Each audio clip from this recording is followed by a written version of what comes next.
ইউনুসকে পদ্মা সেতুর উপরে নিয়ে টুপ করে ফেলাই দেবে, দুবার সুবুতি হবে। হায় রে আল্লাহ, হায় রে আল্লাহ, সেই দোয়া ইউনুস এখন চেয়ারে বসে আছে, আর আমরা পালাই বলতে মারবে নাই, মারুক আবার এদিক সেদিক মার, কিন্তু জাগায় মিলল কে? এরা যা জ্বালান জ্বালাইয়েছে আমাদের, এদেরকে যদি মারতে মারতে জনগণ মেরেও ফেলে, তবু আর কিছু হোক আর কিছু না হোক, জনগণের রাগ মেটবে না। কথা বলে ঠিক করে নি? আচ্ছা বলুন তো, আপনারা এখানে যতগুলো লোক আছেন, আওয়ামী লীগ আর বিএনপি, জাতীয় পার্টি, জামাত ইসলামী, তাবলীগ, চরমোনাই, হেফাজত, যতগুলো লোক আছেন, আপনাদের কাছে একটা প্রশ্নের উত্তর জানতে চাই, আপনারা শেখ হাসিনার বিচার চান কিনা? দেখেন, হাত তুলতে বলিনি, তার আগে আপনারা হাত তুলেছেন। তাহলে এই শেখ হাসিনা ওইখানে বসে আছে বলে যদি ওনাকে মাফ করে দেওয়া হয়, তাহলে পিলখানায় 57 জন সেনা কর্মকর্তা সহ 74 জন লোকের আত্মা কষ্ট পাবে। যদি শেখ হাসিনার মাফ করে দেওয়া হয়, আল্লামা সাঈদীর রায়ের পরে 3 দিনের ভিতরে 250 জন লোককে গুলি করে মেরেছিল, 250 জনের আত্মা কষ্ট পাবে। শেখ হাসিনারে মাফ করে দিলে আল্লামা সাঈদী কষ্ট পাবে, শেখ হাসিনারে মেরে দিলে ওই 5ই মে হেফাজতের আন্দোলনে যারা মরে গেছিল তারা সব আমাদেরকে অভিশাপ দেবে। শেখ হাসিনার মাফ করলে এই জনতার আন্দোলনে শেখ হাসিনার পতন হয়েছে, 1000 রূহ আমাদের বিরুদ্ধে অভিশাপ দেবে। এখন যদি শেখ হাসিনার কিল মেরি ফেলি, তাহলে তো 1 কিলি মরি গেল, তাহলে তো বিচার হইল না। এই জন্য 1 কিল মারলি হবে না, 1 কান করে হাত বের করতে হবে, সেখান খানিকটা কিলুই নিতে হবে। আবার একান ঢুকুই আরেক কান বের করতে হবে, সেটা বাঁশের লাঠি মেরে ঠিক করতে হবে। আবার হাসপাতালে এই 2 হাত আবার ঠিক করে নিয়ে হবে, তারপর বের করতে হবে, একান পা ভাঙতে ভাঙতে ঘুষি ফেলতে হবে, আবার হাসপাতালে নিয়ে যাইতে হবে। এইরকম ধুকে ধুকে ধুকে ধুকে মারতে। আয়না ঘর কি জিনিস ওরে দেখাই নিয়ে যেতে হবে। কি কায়দায় বলেছিল? وسراجا منيرا فقد قال الله تعالى في كلامه المجيد وفرقانه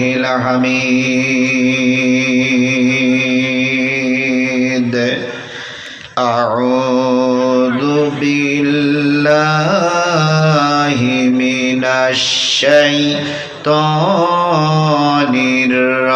الرجيم بسم الله الرحمن الرحيم يا أيها الرسول بلغ ما أنزل إليك من ربك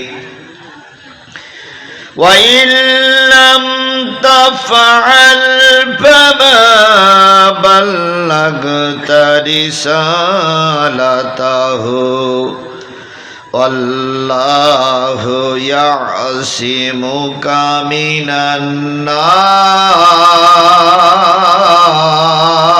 الناس إن الله لا يهدي القوم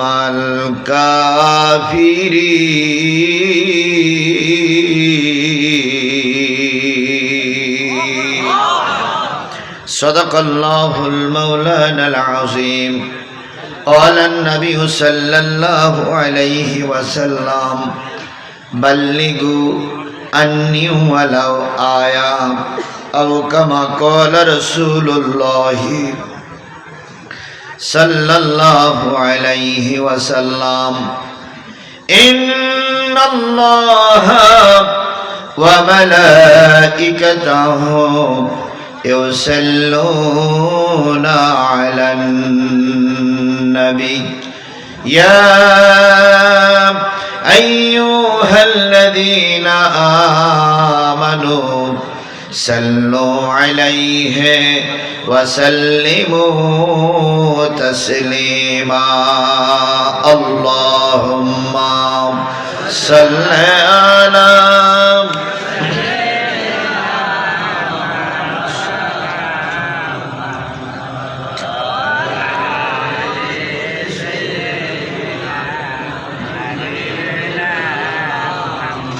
मोहब्बत शहीद जोरे शरे बोलून अल्लाहुम्मा सल्ली आला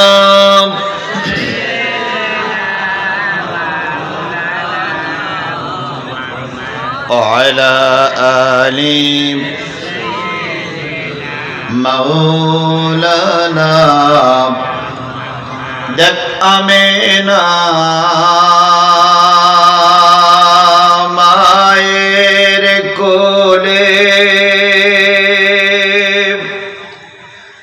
দলে শিশু ইসলাম দলে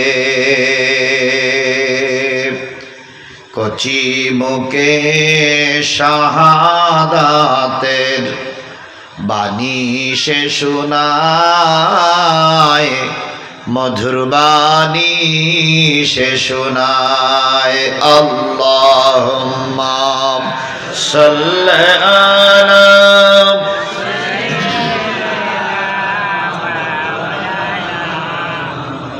وعلى آل حبيبنا لا إله إلا الله جل لا إله لا إله لا إله لا إله ইল্লাল্লাহ মুহাম্মাদুর রাসূলুল্লাহ সকলে জবান খুলে একসাথে এক বাক্যে বলছি সাল্লাল্লাহু আলাইহি ওয়াসাল্লাম। সাতক্ষীরা জেলা অন্তর্গত গোদাঘাটা দক্ষিণপাড়া জামে মসজিদ প্রাঙ্গণে অনুষ্ঠিত হচ্ছে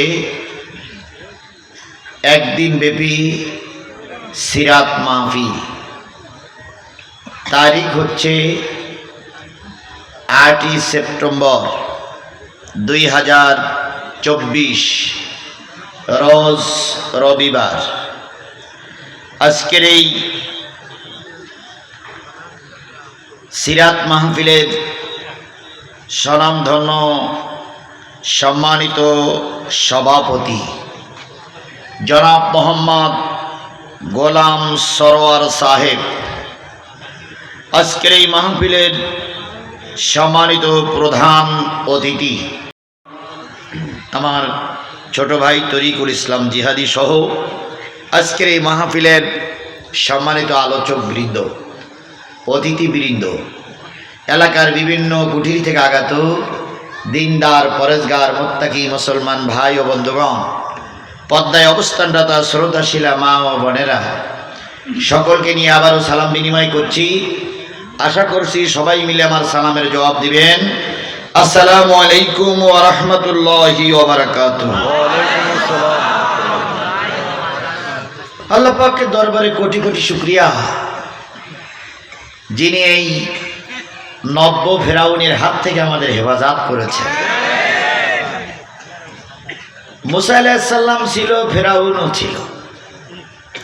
মুসা আলাইহিস সালাম চলে যাওয়ার পরে মুসার উত্তরসূরিরা আছে না নাই? আছে। ফেরাউন চলে যাওয়ার পরে ফেরাউনের উত্তরসূরিরা থাকবে না, এটা তো হতে পারে না।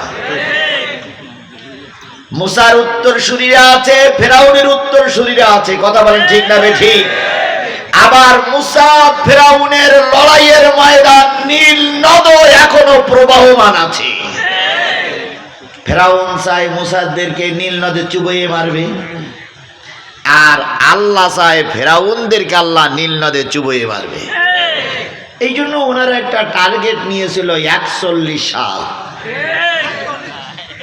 কত সাল? 41 সাল। তারপরে ওনারা বলতেন আমরা পালাই না, আমাদের নেত্রী পালায় না। ফখরুল সাহেব আপনার বাসায় একটু জায়গা দেবেন। তারপরে ফখরুল সাহেবের কোন বাসায় যে উঠতে চেয়েছিল? ঠাকুরগার বাসায় যে উঠতে চেয়েছিল। কি উপহাস, কি ঠাট্টা, কি বিদ্রুপ। আর ওদের দোসর যারা আমাদের সাতক্ষীরায় ছিল, তারা কলার নাড়া দিতে আর বলতো আমাদেরকে চেনো। এখন ওনারাও নেই, এনারাও নেই। কোথায় আওয়ামী লীগ, কোথায় কাদের কাকা, কোথায় গেল ওই জালিমের গরম গরম কথা? কি কথা ঠিক আছে? আমরা পালাই না, আমরা পালানো জাত নাই। আর প্রায় বলতো খেলা হবে। আমরা ছিলাম, আমরাই আছি, আমরাই থাকবো ইনশাআল্লাহ। কোথায় আওয়ামী লীগ, কোথায় কাদের কাকা, কোথায় গেল ওই জালিমের গরম গরম কথা? খেলা হবে, খেলা হবে, খেলা হবে, খেলা হবে, খেলা হবে বলে কাকা গেল পালাইয়া। শেখ হাসিনা পালাইছে দেশটা ছাড়িয়া। কথা কি ঠিক বললাম না বেঠিক বললাম? আচ্ছা বলুন তো, এই যে শেখের বেটি যাবে, এখান থেকে 2-3 মাস আগেও কারোর কল্পনায় ছিল? এই যে নেতারা মঞ্চে বসা, এই নেতারাও ধারণা করেছিল যাওয়া লোক নয়, ও না মারা পর্যন্ত যাবে না। কি তাই ভেবেছিলাম না আমরা? কি তাই ভেবেছিলাম? তো তাই ভেবেছিলাম। বিএনপি, জাতীয় পার্টি সহ যত পার্টি আন্দোলন করতেন, সবার একটা ধারণা ছিল ইয়ে না মরা পর্যন্ত আমরা কিছু করতে পারবো না। কিভাবে করব? কারণ এ তো সীমারের চাইতে নিষ্ঠুর,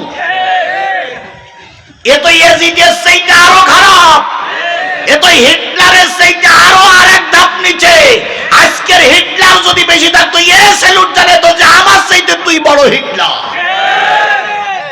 এ যে কয় বছর ক্ষমতায় ছিল, বাংলাদেশে ইবলিশ শয়তান ছিল না? ইবলিশ শয়তান সব ভারতে গেছিল। এ চলে যাওয়ার পরে ইবলিশ শয়তান আস্তে আস্তে পাসপোর্ট করে করে আসতেছে। কারণ ইবলিশও বলতো যে আমি একটা কাজ অমান্য করার পর আমার গালাগালি দেওয়ার, আমার সেই বড় বড় কাজ করতেছে ইবলিশ, আমি থাকবো কি করতে? ইয়ে আগে মরুক, তারপর আমি ফিরে আসবো। হায় রে আল্লাহ, কি নির্যাতন, কি অত্যাচার! কত মায়ের কোল খালি হয়েছে, কত সন্তান পঙ্গু হয়েছে, কত স্ত্রী বিধবা হয়েছে, কত বাচ্চা এতিম হয়েছে। এতিম বাচ্চাগুলো যখন মিডিয়ার সামনে এসে কাঁদে, 10 বছর আমি আমার বাবার মুখ দেখি না, আমার কোনো শান্তির প্রয়োজন নেই, আমার বাবাকে আমার বুকে ফিরাইয়া দাও। সেদিন চোখের পানি ছেড়ে দিয়ে কান্না ছাড়া বিকল্প কোনো রাস্তা আমাদের সামনে খোলা থাকে না। বঙ্গভবন যখন জনগণ ঘিরে ফেললো, বঙ্গভবন ঘিরে ফেলার পরে বঙ্গভবন তল্লাশি করে পাওয়া গেল সেখানে অনেক গণকবর। কি নির্যাতন, কি অত্যাচার আমাদের সহ্য করতে হয়েছে! আমরা 3 মাস আগেও জানতাম না এরকম একটা পরিবেশ হবে। যে মালিক এই পরিবেশটা তৈরি করে দিলেন, সেই মালিকের শুকরিয়া আসতে না জোরে? সবাই মিলে বলুন, সেই মালিকের শুকরিয়া আসতে না জোরে? তাহলে কারোর জবান বন্ধ থাকবে না, সকলে মিলে বলছি আলহামদুলিল্লাহ। আরেকটু জোরে বলুন তো আলহামদুলিল্লাহ। আল্লাহ বলতেছেন কুল লাউ কানাল বাহরু মিদাদান লিকালিমাতি রাব্বি লানাফিদাল বাহরু ক্বাবলা আন তানফাদা কালিমাতু রাব্বি ওয়ালাউ জিনা বিমিসলিহি মাদাদা। কুল লাউ কানাল বাহর, হে নবী আপনি বলে দিন পৃথিবীতে যত সাগর আছে, পৃথিবীতে যত নদ নদী আছে, পৃথিবীতে যত খাল বিল আছে, পৃথিবীতে যত ঝর্ণা আছে, এক কথায় পৃথিবীতে যত পানির উৎস আছে, সব পানিগুলো যদি কালি হয়ে যায়, পৃথিবীতে যত গাছ দাঁড়িয়ে আছে সব গাছগুলো যদি কলম হয়, পৃথিবীতে যত সমান্তরাল জমি আছে সব জমিগুলো যদি কাগজ হয়, দাঁড়ানো গাছ নামক কলম দিয়ে, সাগরের পানি নামক কালি দিয়ে, সমান্তরাল জমি নামক কাগজের উপরে তোমার রবের কথা লিখতে যদি শুরু করো, লিখতে লিখতে কাগজ ফুরায়ে যাবে, কলম ফুরায়ে যাবে, সাগরের পানি নামক কালি ফুরায়ে যাবে, আরেকটা সাগরের পানিও যদি নিয়ে এসো সেটাও ফুরায়ে যাবে, তবু তোমার রবের কথা লিখে শেষ করা যাবে না। সেই রবের নাম কি? আরেকটু জোরে বলুন তো সেই রবের নাম কি? সেই আল্লাহর শুকরিয়া আবারও আলহামদুলিল্লাহ। কার শুকরিয়া আদায় করলাম? খুশি হলো কে? আর আলহামদুলিল্লাহ এই শব্দটা মেনে নিতে পারে না, গ্রহণ করতে পারে না, সহ্য করতে পারে না, সে কে? শয়তান কি এর ভিতরে আছে? আছে? কই একটা দেখাইতে দে হুজুর, এই সেই শয়তান। তারপরে আপনারা বলতেছেন শয়তান আছে, তাহলে শয়তান সব জায়গায় আছে। আচ্ছা বলুন তো মসজিদগুলোয় কি শয়তান পাওয়া যায়? যায়? যায়? মসজিদেও শয়তান যায়? কি করে এটা? দেখবেন ইমাম সাহেবরা দাঁড়িয়ে বলে কাতার সোজা করুন, মাঝখানে ফাঁক রাখলে শয়তান ঢুকবে। তাহলে হুজুররাও জানে শয়তানের ভিতরে ঢোকে, এখানেও শয়তান আছে। আজকে দেশ স্বাধীন হয়েছে বলে যারা এই স্বাধীনতার সুযোগ নিয়ে অনেক আকাম কুকাম করতেছে, এরা কি ভালো না? শয়তান। শয়তান সব জায়গায় থাকে, এখানেও আছে। চেনার একটা আলামত বলি দেই, আলহামদুলিল্লাহ বললে খুশি হবে কে? আর আলহামদুলিল্লাহ বললে বেজার হবে কে? এবার ডাইনে বামে সামনে তাকাই আলহামদুলিল্লাহ বলবেন। যদি জবান না খোলে পিছন দিক থেকে বগলের তলায় দুখন হাত দিয়ে উঁচু করে বলবেন হুজুর মাল পাওয়া গেছে।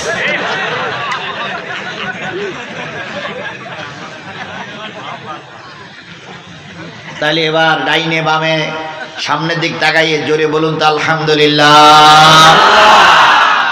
মাল আছে?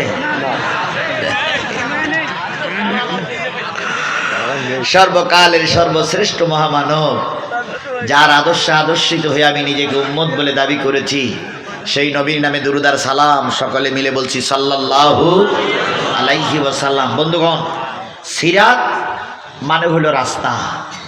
সিরাতুন নবী, নবীর রাস্তা। সিরাত মানে হলো পথ, সিরাতুন নবী মানে নবীর পথ। আজকে সিরাত মাহফিল মানে নবীর জীবনী আলোচনা। কথা বলেন ঠিক না বেঠিক? নবীর জীবনী আলোচনা করতে গেলে সর্বপ্রথম কিসের ভিতরে ঢুকতে হবে? কোরআনের ভিতরে। কেন? নবী মৃত্যুর পর সব সাহাবীরা ছুটে গেলেন, সব সাহাবীদের ভিতরে কিছু সাহাবী ছুটে গেলেন আয়েশার কাছে, যে বলেন মা নবীর জীবনী কেমন ছিল আমাদেরকে একটু খুলে খুলে বলুন, আমরা নিজেরা শিক্ষা নিব, জাতিকেও শিক্ষা দিব। হযরত আয়েশা দাঁড়িয়ে বললেন আশ্চর্য ব্যাপার, তোমাদের মাঝে কি কোরআন নাই? সাহাবী আজমাইনগণ বললেন তা তো আছে, তোমরা কি কোরআন পড়ো না? কয় তা তো পড়ি। কোরআনের শিক্ষা কি তোমরা অনুধাবন করো না? তাই বলল তা তো করি। হযরত আয়েশা বললেন জেনে নিও কোরআনে যা ছিল তাই ছিল আমার নবী। তাহলে সিরাতের আলোচনা মানেই হলো কোরআনের আলোচনা। কথা বলেন ঠিক না বেঠিক? তাহলে কোরআন থেকে আলোচনা করার পর যদি কোনো ব্যক্তি কোরআনের আলোচনা না শোনে তাহলে বুঝতে হবে ও মানুষ কিন্তু ও মুসলমান না। এই জন্য আমরা কোরআন থেকে আলোচনা করতে চাই। আপনারা কি শুনতে রাজি আছেন? কোরআন নাজিল হলো কার উপরে? রসুলের উপরে। সেই রসুলের নাম শোনার পরে যদি কেউ দুরূদ শরীফ না পড়ে তাহলে রসুল বলেছেন তার চাইতে কৃপণ ব্যক্তি আর কেউ নাই। এই জন্য রসুলের নামে দুরূদ আর সালাম সকলে মিলে বলছি সাল্লাল্লাহু আলাইহি ওয়াসাল্লাম। বন্ধুগণ, রসুলের চাইতে ভালো মানুষ, রসুলের চাইতে জ্ঞানী মানুষ, রসুলের চাইতে সৎ চরিত্রবান মানুষ সমাজে আর কেউ ছিল না। এখন বর্তমান কেউ। কিয়ামত পর্যন্ত যদি তালাশ করা হয় রসুলের চাইতে ভালো মানুষ কি পাওয়া যাবে? জোরে বলুন, পাওয়া যাবে? সুতরাং সেই নবী হলো আমাদের আদর্শ, সেই নবী আমার পথ চলার প্রতীক, আমি প্রতীক আর তিনি আমার রাস্তা দেখাচ্ছেন। সেই নবী আমাদের সকলের নবী। কথা বলেন ঠিক না বেঠিক? আল্লাহ রাব্বুল আলামিন কোরআনে বলেছেন ওয়া ইন্নাকা লাআলা খুলুকিন আযীম। ও নবী, ওয়া ইন্নাকা লাআলা খুলুকিন আযীম, সমস্ত মানুষের, সমস্ত মাখলুকের ভিতর থেকে আপনাকে আমি উত্তম চরিত্রের অধিকারী বানায়ে পাঠিয়েছি। বলুন তো, নবীর চাইতে ভালো মানুষ কেউ ছিল না? এই লোকটা যখন কালেমার দাওয়াত দিয়েছে কাফেরেরা তার কিচ্ছু বলেনি। কিচ্ছু বলেছিল? কি বলেছিল?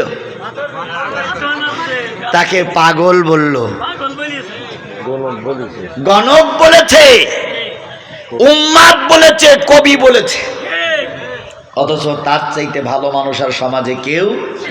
তাহলে রসুল কালেমার দাওয়াত দেওয়ার জন্য পাগলের উপাধি নিল, গণকের উপাধি নিল, এরপরে জাদুকারের উপাধি নিল, জেল কাটলো, মামলা কাটলো, রক্ত দিল, তায়েফে রক্ত দিল। আর তুমি আর আমি হুজুর দাওয়াত খাই, ওয়াজ করি, বিমানে চড়ি, কিছুই হয় না। তাহলে বুঝতে হবে তোমার দাওয়াত আর রসুলের দাওয়াত এক হচ্ছে না। তোমার কালেমা আর রসুলের কালেমা নিশ্চয়ই কোনো জায়গায় ফাটল আছে। দুই একজন কয়, হুজুর আপনিও বক্তা, উনিও বক্তা, আপনিও ইমাম, উনিও ইমাম, তো ওনার নামে অনেকগুলো মামলা, আপনার তো কিচ্ছু হয় না। উনি তখন মিসকে হাসে আর কয়, ও তরিকুল বোঝে না, এই জন্য মামলা খায়, আর আমি একটু বুদ্ধি শুদ্ধি করে চলি, এই জন্য কৌশলে চলি, এই জন্য আমার কিচ্ছু হয় না। কৌশলে চলা হুজুর আমাদের সমাজে আছে না নাই? জোরে বলুন, আছে না নাই? এই কৌশলে চলতো 4টা আগস্ট পর্যন্ত।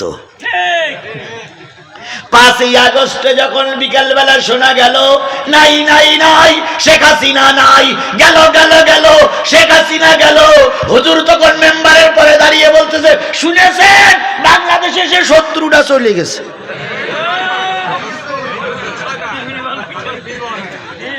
মুয়াজ্জিন সাহেব কয়, হুজুর কালকে রাত্রি পর্যন্ত বলেন, কিছু বলা যাবে না।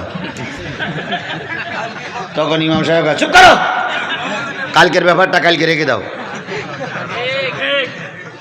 এরকম অবস্থা পাল্টানি হুজুর আমার সমাজে আছে না নাই? জোরে বলেন, আছে না নাই? বিশ্বাস করুন, আমাদের এই রাজনৈতিক নেতাদের প্রয়োজন ছিল না।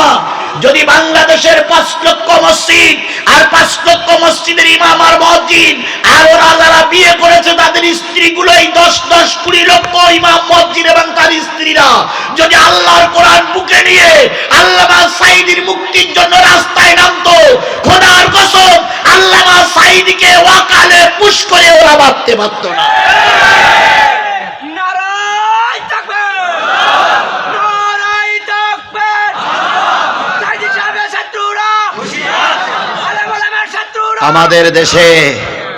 আমাদের দেশে আল্লামা সাঈদীর রায়ের পরে সাতক্ষীরায় আনন্দ মিছিল করেছিল, এ মিষ্টি খেয়েছিল। এ হুজুরদের আমরা ভালো রকমই চিনি। কথা বলেন ঠিক না বেঠিক? আরো জোরে বলতে হবে ঠিক না বেঠিক? সুতরাং রসুলের চাইতে ভালো মানুষ কেউ ছিল না, তাকে জেল খাটতে হয়েছে। আর তুমি আমি রসুলের পক্ষে কথা বলবো আর জেলে যাব না, তা তো হতে পারে না। এই জন্য রসুলের পক্ষে কথা বললেই জেল হতে পারে, জুলুম হতে পারে, মামলা হতে পারে, হামলা হতে পারে। আমরা যারা ইমানদারের পক্ষে দাবিদার, আমরা ওই সমস্ত কোনো ভয় পাই না। এই জন্য আমরা রসুলের এই পরে নাজেল করা কোরআন থেকে আলোচনা শুনবো। সবাই কি রাজি আছেন? আল্লাহ রাব্বুল আলামিন বলেন, ওয়াকালাল্লাযীনা কাফারু লা তাসমাউ লিহাযাল কোরআন। কাফেরেরা বলে এই কোরআন যেন তোমরা শুনো না। কারা বলে? আরো জোরে বলেন। এ জাতীয় কাফের আমাদের দেশে আগেও ছিল, এখনো আছে, এখনো আছে। আমি নাম বলবো না।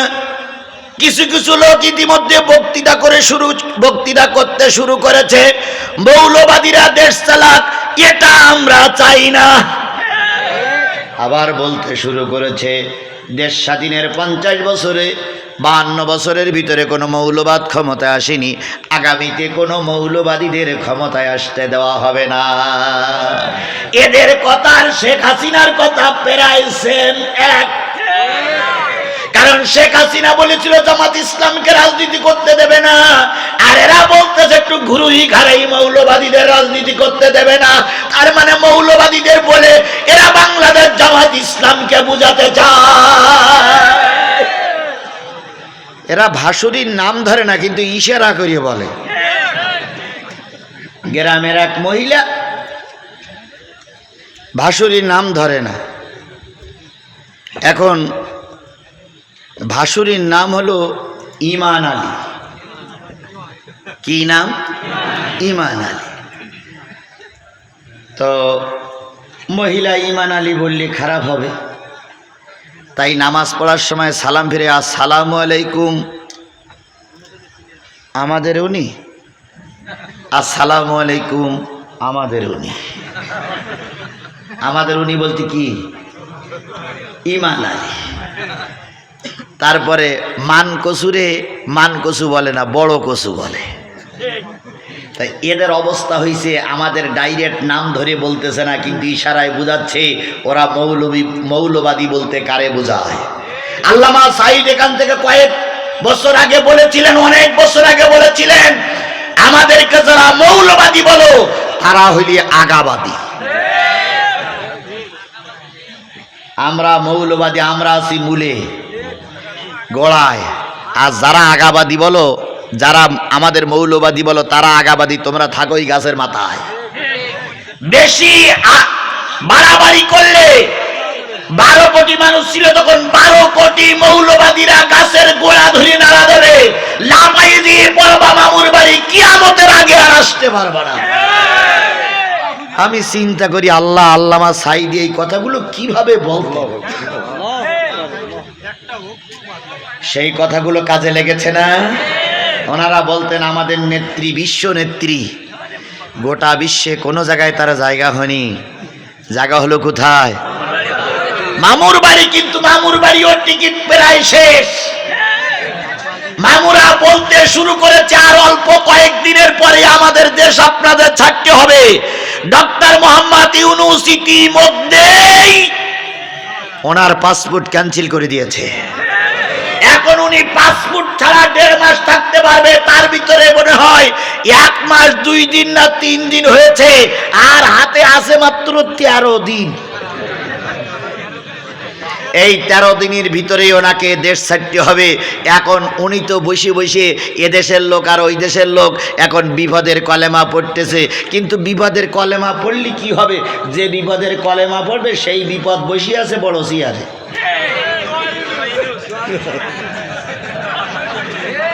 সেই বিপদ বড় চেয়ারে বসে আছে না? এই ভাই, বিপদে পড়লে আমরা কি পড়ি? দোয়া ইউনুস পড়ি না? এখন পড়া যে দোয়া ইউনুস পড়বে, সে দোয়া ইউনুস তো বড় চেয়ারে বসে আছে।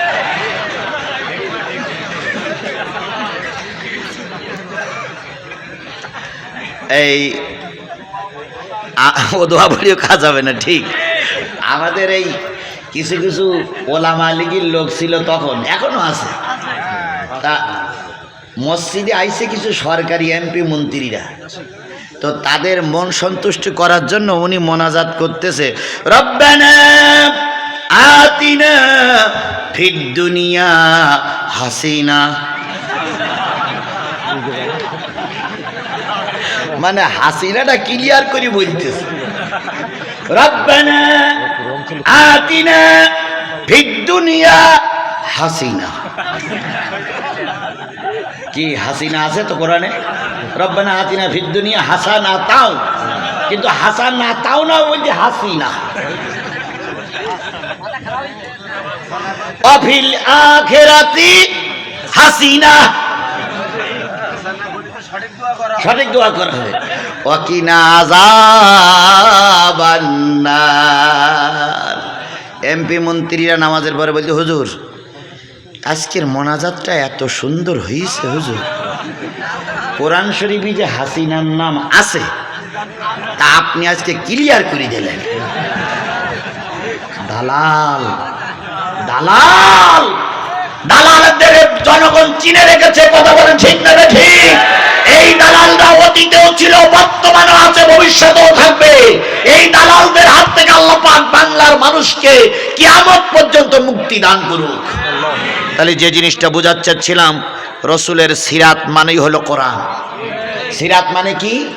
তাহলে আমরা কোরআন থেকে আলোচনা করতে চাই, শুনতে কি আপনারা রাজি আছেন? আল্লাহ বলতেছে কাফেরেরা বলে, লা তাসমাউ লিহাযাল কোরআন, এই কোরআন যেন তোমরা শুনো না, আলগাউ ফীহি লাআল্লাকুম তাগলিবুন।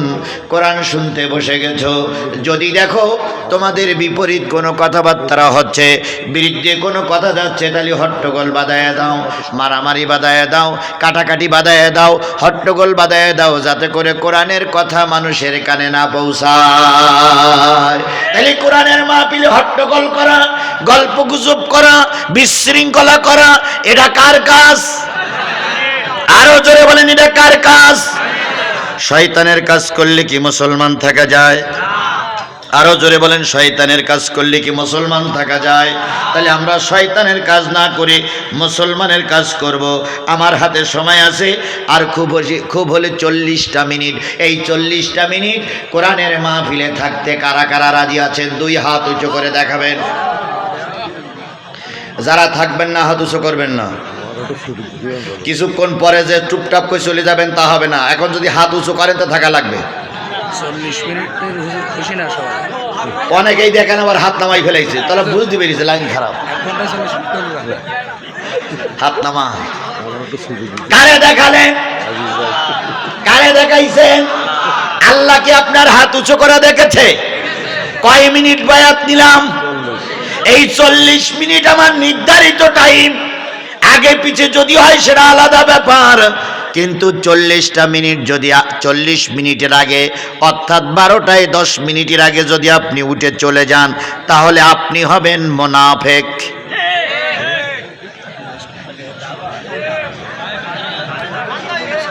এবার কারা কারা যাবেন? এক চান্সে চলে যান। এবার আপনি বলুন।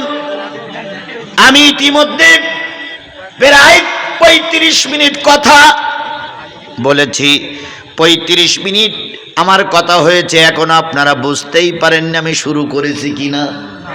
আর 40 মিনিট ওইভাবেই যাবে, আপনারা বুঝতে পারবেন না। শুধুমাত্র মতওয়াজ্জা হতে হবে কোরআনের দিকে। আল্লাহ অনেক দিন পরে একত্রিত করেছেন, কিছু গুরুত্বপূর্ণ আলোচনা আমাদের শোনার তৌফিক দান করেন। আমার ভাইরা, আপনারা জানেন যখন দেশে বিরাট অরাজকতা চলছিল, তখনও কিন্তু এই এলাকায় জিহাদির মাহফিল বন্ধ হয়নি। পালাই জাতি হয়েছে, তবু কথা কম বলিনি। একবার সেই প্রাইমারির সামনে না কোন জায়গায় মাহফিল করিলাম, হ্যাঁ, কাশেমপুর মাহফিল করে, বাবুলিয়া মাহফিল করে, কাশেমপুর মাহফিল করে শুনলাম মামুরা আসতেছে। তরিকুল বললাম তাড়াতাড়ি এক গোপন পথ দিয়ে বের কর। তরিকুল বলল, ভাই এই পথে হেঁটে চলেন, আর ওই পথে মোটরসাইকেল আসুক। হেঁটে চলে ওই পাশে গেছে, এই পাশে মোটরসাইকেল এসে পরে ওনারা এসে জিজ্ঞেস হুজুর কোন দিক গেল? কই হুজুর আবল তাবল বলতে বলে, হুজুর তাড়াতাড়ি নামাই দিছি, কোন দিক বলি গেছে আল্লাহই ভালো জানে।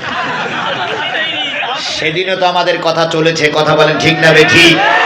আর এখন তো সব আমাদের, এখন কথায় ছাড় হওয়ার কোনো সুযোগ নাই। সুতরাং আমরা কোরআন থেকে আলোচনা শুনতে চাই, রাজি আছি আমরা সবাই?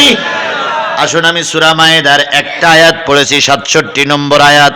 সিরাতের পরে কেন্দ্র করে আয়াতটা পড়েছি। এই আয়াতটার অর্থ হলো আল্লাহ বলতেছেন, ইয়া আইয়ুহার রাসূল বাল্লিগ মা উনজিলা ইলাইকা মির রাব্বিক, হে আমার নবী, তোমার কাছে যা নাজিল হয়েছে সব মানুষের কাছে পৌঁছায়া দাও, তাবলীগ করো।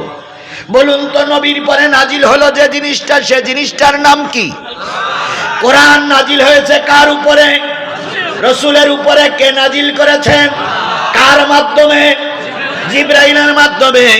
কোরআনের আয়াত কত? কম বেশি আছে, এখানে মত নক্য আছে। ধরে নিলাম যেটা সমাজে চালু আছে ওইটাই ধরি, 6666টা আয়াত তোমার পরে নাজিল হয়েছে, সবগুলো মানুষের কাছে পৌঁছায় দাও। ফামা বাল্লাগতা রিসালাতাহু, যদি কম করো অথবা বেশি করো, নবুয়তের দায়িত্ব পালন করা হলো না।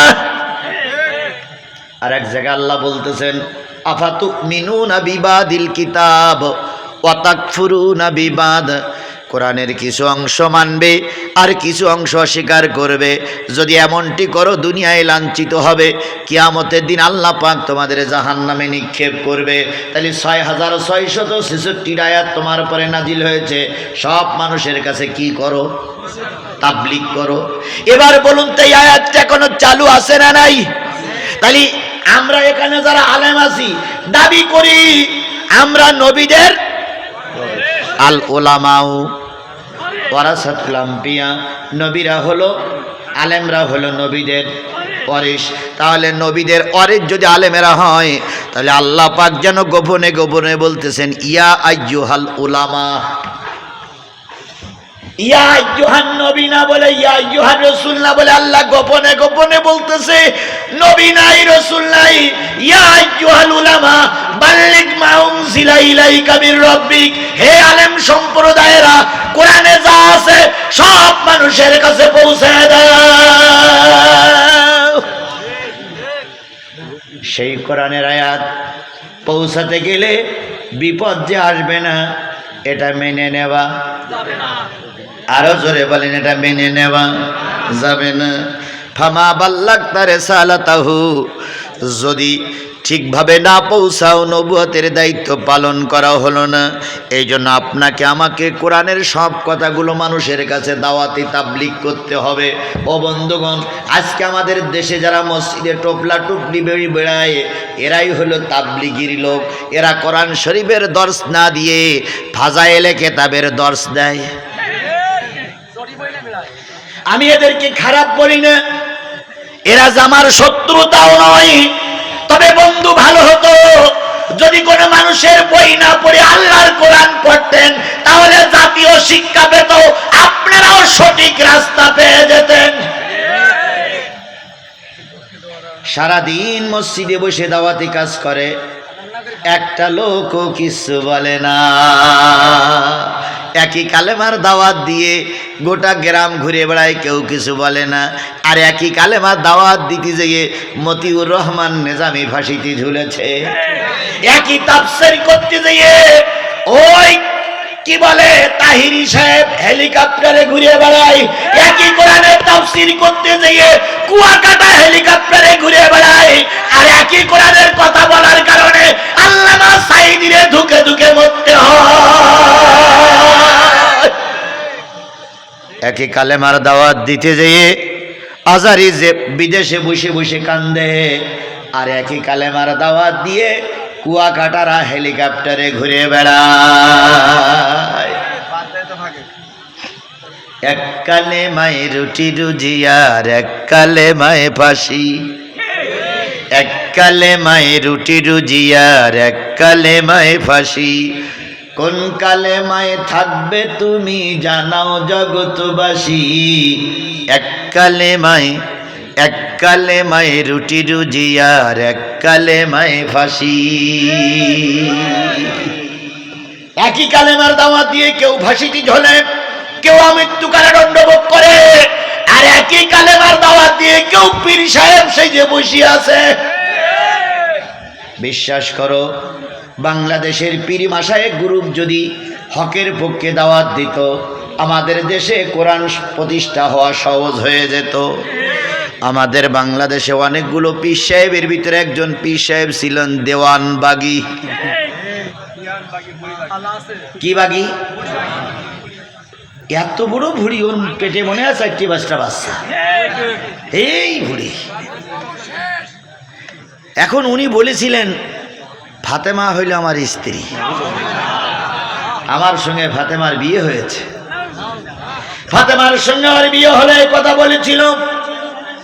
আমরা প্রতিবাদ করতে চেয়েছিলাম, কিন্তু এই 90 এজিদদের কারণে আমরা প্রতিবাদ করে টিকে থাকতে পারিনি। কথা ঠিক না বে ঠিক? এখন একটু সুযোগ হয়েছে, দেওয়ানবাগীর মাজার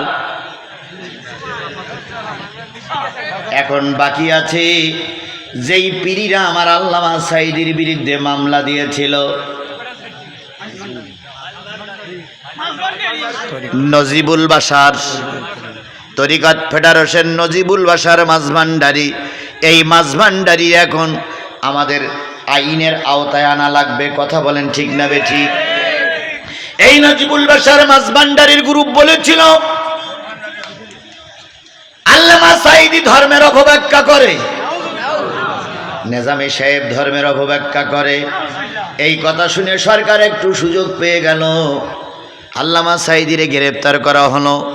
তারপর ধর্ষণের মামলা দিল, রাষ্ট্রদ্রোহী মামলা দিল, রাজাকারের মামলা দিল, কত মামলা বড় বড় আলেমদের দেওয়া হলো। অথচ এরাই প্রথম এই আল্লামা সাঈদীর বিরুদ্ধে মামলা দিল। এদের একটা বক্তব্য আছে এরকম, মরণকালে ঢোলবাসি বাজাইও তরিকার ভাই, মরণকালে ঢোলবাসি বাজাইও, কালেমা কালাম ভাই কোনো কিছুর দরকার নাই, গরু ছাগলের গুণগীতি গাইও তরিকার ভাই, মরণকালে ঢোলবাসি বাজাইও। পানি গড়গড়াইয়া পড়তাছে, বাবা আমায় ডাকতাছে, আয় রে মানিক আমার বুকে আয়, বুকের ভিতর আছে প্রাণ, তার ভিতরে মেশিন গান, ভান্ডারি বাবা আমায় পাগল বানাইছে।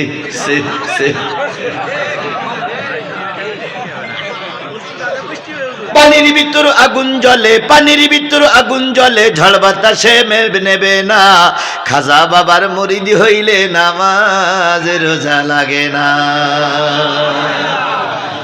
এরাই বিগত দিন আমাদেরকে সর্বনাশের দ্বার প্রান্তে পৌঁছে দিয়েছিল। কথা বলেন ঠিক না বেঠিক? এদের কারণে আল্লামা সাঈদী 13টা বছর জেল খেটেছে, এদের কারণে আমির হামজা জেল খেটেছে, এদের কারণে আজারি বিদেশে বসে কাঁদতেছে, এদের এই কারণে আলেমদের জেলে যাওয়া লেগেছে। সে টুপিওয়ালারা এখনো আছে না নাই? আরো জোরে বলেন আছে না নাই? আমরা কিছু বলতেছি না, তার মানে এই নাই আমরা ভুলে গেছি। ছাড় আমরা দেওয়া যাত না, কিন্তু কিন্তু কিন্তু আজকে আজকে বগুড়ায় হিরো আলম মাইর খেয়েছে, দেখেছেন আপনারা? এমন বক্সিং দেওয়া দেশে রে ভাই, শেষ পর্যন্ত কান ধরি ওঠবাস করা লেগেছে। আপনারা এই মারি কি খুশি না বেজার? আমি খুশি না। কেন না, একটা মানুষ ভুল করতেই পারে, তারপরে আপনারা খুশি নাই, বুঝতে পারতেছেন? তার মানে হিরো আলমের পরে আপনাদের এত রাগ যে একটু মার খাক। আপনারা তো ওর মারার পক্ষে। আমি বলি, আওয়ামী লীগ সরকার যখন এককভাবে একচেটিয়া নির্বাচনে দাঁড়াইছিলেন, ওই কিন্তু ওদের বিরুদ্ধে দাঁড়াইছিল না, ও সাপোর্ট দেয়নি, ও উল্টো দাঁড়িয়ে মার খেয়েছিল। এখন হিরো আলমের কথা ওদিক বিরোধিতা করে মার খালাম, এদিন বিএনপি এখনো ক্ষমতায় যায়নি, মাই খালাম, তাহলে আমি এখন যাবো কই? মুনাফিকদের অবস্থা এমনটি হয়, কথা বলেন ঠিক না বেঠিক? মুনাফিকদের অবস্থা এমনটি হয়। সুতরাং আমরা চুপ আছি বলে মনে করো না আমরা তোমাদের ক্ষমা করে দিয়েছি। তোমাদেরই কারণে সাতক্ষীরা জেলখানায় রবিবার থেকে বৃহস্পতিবার পর্যন্ত আমাদের ঘন্টার পরে ঘন্টা দাঁড়িয়ে থাকতে হতো। তোমাদেরই কারণে আমরা রিমান্ডে ছিলাম। তোমাদেরই কারণে আমাদের সন্তানের কোল, মায়ের কোল খালি হয়েছে। তোমাদেরকে আমরা যথেষ্ট চিনি, যথেষ্ট চিনি, যথেষ্ট চিনি। এখন টুপি টুপি মাথায় দেশো বলে মনে করিস, মানে আমরা ভুলে গেছি। আবার কিছু কিছু লোক তসবি টিপতি টিপতি পালাচ্ছে। আইনমন্ত্রী আর দরবেশ বাবা তসবি টিপতি টিপতি পালাচ্ছিল না, দাড়ি কেটে টুপি কি বলে চুল কেটে পাঞ্জাবি খুলে আমানত শাহ লুঙ্গি ভরিছে, আর আব্দুর রহমানের গেঞ্জি ভরিছে। পরে একজন নৌকা বাঁচছে, আর একজন বসে বসে ওই হাতের ভিতরে তসবি নিয়ে সুবহানাল্লাহ সুবহানাল্লাহ সুবহানাল্লাহ। কত বড় দরবেশ! এখন দরবেশ বাবার খুব একটা চেনা যাচ্ছিল না, কারণ তো দাড়ি কেটে ফেলাইছে, চুল কেটে ফেলাইছে, পাঞ্জাবি খুলে লুঙ্গি পরিছে। কিন্তু আইনমন্ত্রী, সাবেক আইনমন্ত্রী, ও কিছু করিনি, ও গেঞ্জি পরি আছে, কিন্তু ওর চেনা যাচ্ছে। হঠাৎ করে একটা ছেলে বলতেছে, ও ভাই ওই লোকটা যেন চেনা চেনা মনে আছে, ও যেন টেলিভিশনে কথা বলে বলে দেখা যায়, ভাই ওই লোকটা দেখছিস ভাই, চেনা চেনা মনে হয় না ভাই? ও তখন জেকেরের জোর দেশে, খুব বিরাট জেকেরের জোর দেশে, জোরে জোরে কয় লা ইলাহা ইল্লাল্লাহ, লা ইলাহা ইল্লাল্লাহ, লা ইলাহা ইল্লাল্লাহ, লা। তখন এরা দুজন যেই বলতে, ভাই আপনার চেনা চেনা মনে হচ্ছে। না, কত রকম লোক দেখা যায়, কত রকম, আমি কত রকম দেখা যায়। তা বলছে না, আপনারা চেনা চেনা মনে হয়। তা এই কথা শুনতে শুনতে আরো 2-4 জন হাজির হয়ে গিয়ে, এই আপনি না সাবেক আইনমন্ত্রী? আর যাবা কনে হিরো আলমের আর কি মাছ, তার ওপরের মাছ দেওয়া শুরু করেছে। মারতে মারতে মারতে মারতে কোর্টে চালান দেওয়া হলো। কোর্টে ফেলাই মাছ, ডিম চেলি মেরিস। আর দাড়ি কাটলি কেন, একজনই মাছ। আর একজন, আমরা এর মেরিসে খুশি না, কিন্তু একজনের মারিতে জাতি খুশি না, কিন্তু আমি খুশি। সেটা কেরা বলেন তো? কালা মানিক। বিচারপতি মানিককে মেরেছে, এই জন্য আমি অন্তত কিছুটা খুশি হয়েছি। কারণ সাধারণ লোক ভুল করতে পারে, তুমি আইনের চেয়ারে বসে বেআইনি কলমে লিখেছো, এই জন্য তোমার উচিত শিক্ষা জনগণ আজ হোক কাল হোক দেবে। উনি পালাই দিয়ে ভারতে কিসের পরে শুয়েছিল? এই ওয়াজ দেখতে সব আপনারা জানেন, তা আমার ডেকে নিয়েছেন কেন ভাই? তরিকুল, তুমি আগে তো সব বলে দিছো না, এই জন্য এরা সব আগের তো উত্তর দিচ্ছে। ভাই মোবাইলই দেখেছেন, এখন ওখান থেকে ধরে নিয়ে আসলো। এরপরে বেশি মানুষের রাগ হলো। 5 জন বিচারপতি সাঈদীর রায় দিয়েছিলেন, তার ভিতরে 4 জন বিচারপতি লিখেছিলেন আল্লামা সাঈদী যেন বেঁচে থাকে। আর ইনি লিখেছিলেন আল্লামা সাঈদীকে ফাঁসি দিয়ে মারা হোক। ফাঁসি রায়টা এই মানিকই লিখেছিল। আল্লামা সাঈদী সেদিন কোর্টের বারান্দায় দাঁড়িয়ে মালিকের কাছে বলেছিল, মালিক কেউ না জানলে তুমি জানো আমি নির্দোষ। এই বিচারপতি মানিক প্রায় টকশোয় যেই বলতেন, আমার মনে বড় কষ্ট, আমি সাঈদীর ফাঁসিটা লিখলাম কিন্তু রায়টা কার্যকর করতে পারলাম না। কোর্টে তোলা হলো, কোর্টের থেকে রিমান্ড মঞ্জুর হলো। যে কয়দিন রিমান্ড চাইছিল সেই কয়দিনই মঞ্জুর হলো। অন্যান্য সময় দেখা যায় কোর্টে রিমান্ড চাইলে 10 দিন দেয়, 8 দিন চাইলে 15 দিন দেয়, 11 দিন। আর এর যে কদিন রিমান্ড চাইছে সেই কয়দিনই দেওয়া হয়েছে।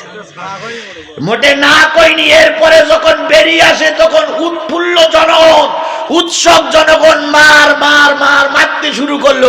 ওরে মারবি নাই, মারবি এদিক সেদিক মার, তা জাগায় মারলি কেন? এমন লাথি মেরিয়েছে ভাই, সে 2 কদবেল ফেটে গেছে। ও ভাই, কদবেল যখন ফেটে গেছে তখন ও হাসপাতাল